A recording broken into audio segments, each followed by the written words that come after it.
So I was using Udidi. So with Udidi, I had a problem of a network. Sometimes when people call me, they will get me, and sometimes they will not. So in most times, I would use his phone, especially to call home, and when they don't get reach of me through my cell phone, they will call his number. They know most we always together. So here, time went on like this. That was before I delivered the baby during the lockdown.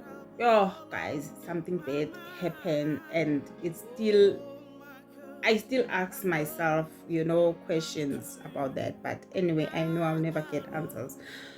My younger sister, actually, during the time when I didn't have a phone, took his number and gave it to the other guy from KZN. The guy I knew from KZN when I was still a student in the college. Yeah, this guy, the things that he was saying to him through WhatsApp. Makosi is my girlfriend. What are you doing with that? She is my lady. I knew her before you knew her. And I don't ask me where I got your numbers, because my Sbari, which is my sister-in-law, gave me these numbers of yours so that I can insult you, and the guy was so rude towards him. So there were clashes there, we would fight every now and then. But what I like about him, it was that he was a very understanding person. He was very matured, because at first he didn't tell me anything about this. But I could see, man, something is missing. I feel like I need to take something out of something, because sometimes we just argue over a lame things, and I'll be like, man, this is not us. And the guy is going through this. And then the day he told me, I saw these WhatsApps in his phone. I was like, baby, who is this? What is happening? And then he started telling me, no, your sister took my numbers and gave it to your boyfriend, to your home boyfriend, with that attitude. I was like, Evan, I don't have a boyfriend at home. I was 8 months pregnant at this time. I don't have a boyfriend at home. What are you trying to say? And I was like, this guy is insulting me, telling me that he knew you before I knew you, and he even know your home. Hence, he got my numbers from his sister-in-law, which is your younger sister.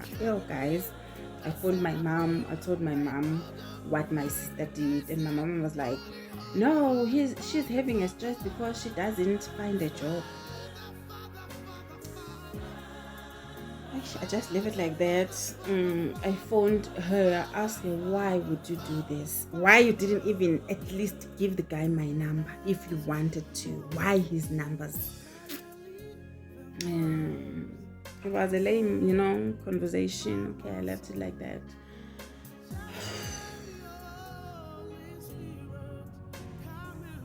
Some of the things you just need to let go of. Okay, me and Mugai, life went on with my boyfriend until I delivered the baby. So during my pregnancy, we were planning that maybe when I deliver the baby, my younger sister, because she was not working at that time, maybe we should ask her to come and help me during that difficult time, or anyone from your side. Then he said, no one can come from my side. So it's fine, we will ask your sister. If not, then second option, I'll take a paternity leave. So after my sister did that, we decided that no, we can't ask a person who can do this to us while I'm pregnant like this, and he will cause us more problems when she's actually here. We decided that no, we're no more gonna ask her.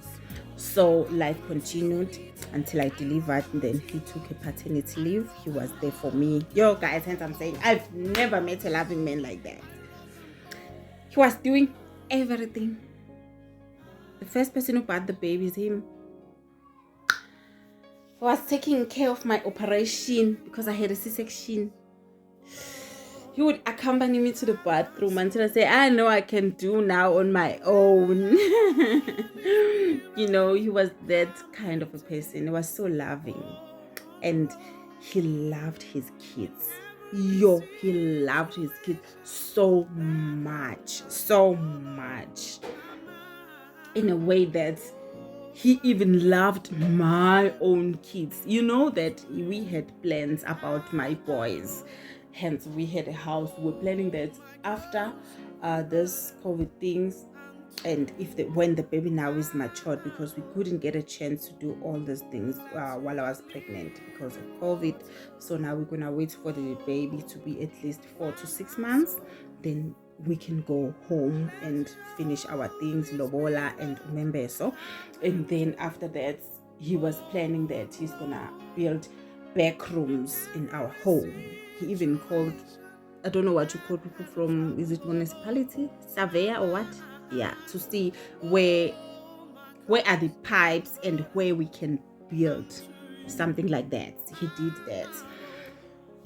So yeah, that was the plan, that after lobola and everything, then he will build for our boys so that we can fetch them, come and stay here with us as a family. You know, he loved kids like that. So yeah, life went on. He took a paternity leave for 3 months, if I'm not mistaken. He took care of us and so now that okay, I went back to work. We fortunately, God led us. We had a nanny our opposite next door. We had a nanny there, the mother of that house. She was a housewife. We spoke to her. We agreed on everything. That's okay. When you go back to work, you'll bring the child here. I'll take care, and it will be easy for you guys when you come from work. You fetch the child nearby. Oh, it was nice. Then life continued. We're doing just that.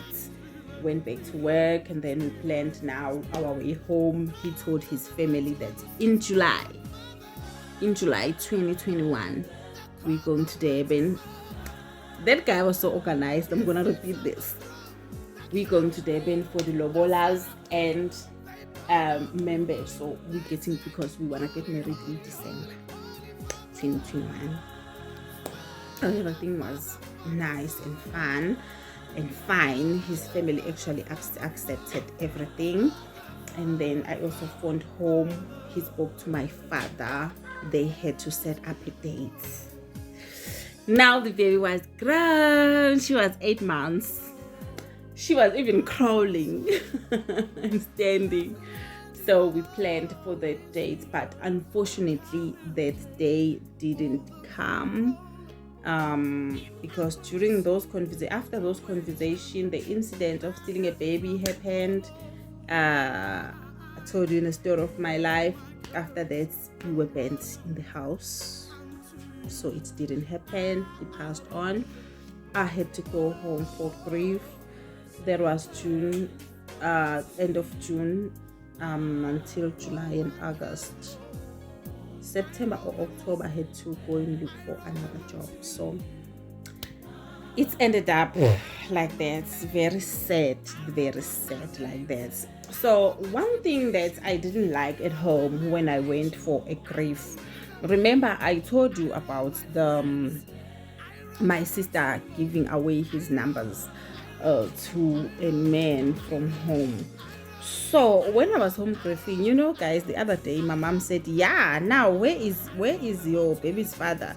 I wanted your younger sister to come and stay with you there so she can look for a job. So you guys denied. Where is he now? And where are you now? That hit me very hard while I was still hurt. When she knew very well why is this one was not allowed to come to my house, because of what she did. And she never even showed the remorse of like apologizing or sincerely, you know. So, you know guys, some of the things, you don't take them light. Don't take them light. Take them serious. So yeah, that's how it ended. It ended up in tears, unfortunately, but I'm grateful that my child is here, and he's still taking care of his child even if he's no longer. So what else would I want? Maybe God have seen that if we continue staying together, maybe we were not meant to be together. I don't know. God knows, you know. Only God knows. Because after that, I also discovered there are things that were happening in his home that we didn't like, or which word I can say, I want to put this nicely.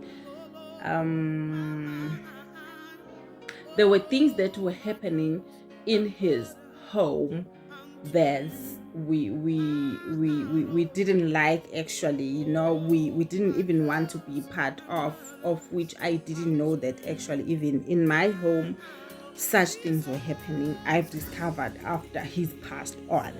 So it's true when they say you actually attract the same energy. It's true. I've learned that out of everything that happened between us, you actually attract the same energy. I remember when we were so surprised and very disappointed about his younger brother trying to kill my child. You know, we were like, what kind of a family does this? Does the rituals about the kids? And you know, we were so puzzled about everything because it's something that we couldn't really understand.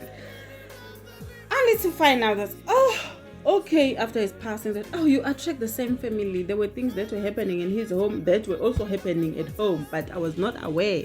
Hence, he was not even aware that such things were happening in his house. So yeah, guys, that's was the story. The nature of our relationship. He was really a good man, I must say, but he would cheat there and there. You know how men are. I would fight about it and then he would stop there, and then sometimes after he would start again. You men must stop cheating. You must stop cheating, you guys. It's something that really hurts a woman, because as a woman you ask yourself that am I not woman enough for this person to cheat for me, you know? I remember the other time no one told me he was cheating, but I would dream even the name of a person, and then I would tell him. He'd be like, oh, you know, yeah, and then he will stop. But sometimes he will just stop for maybe a year, or 10 to 11 months. He will stop cheating, but sometimes he will start again. So you guys, please stop cheating. But then some after, what I like about him, I'm not saying I'm promoting cheating. He would apologize, and you see that he's sincerely apologizing, and he meant what he was saying, because he would do exactly, and he will mend the wounds, actually take me out and buy something nice things for me, and he will make sure he's always at home. At times when he's not around, he'll phone me with a video call, trying to prove that, I'm not doing anything.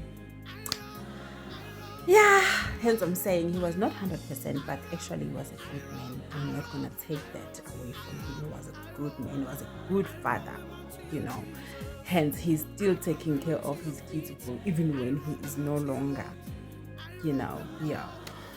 So yeah, bye guys, see you sometimes. Subscribe, like, and share.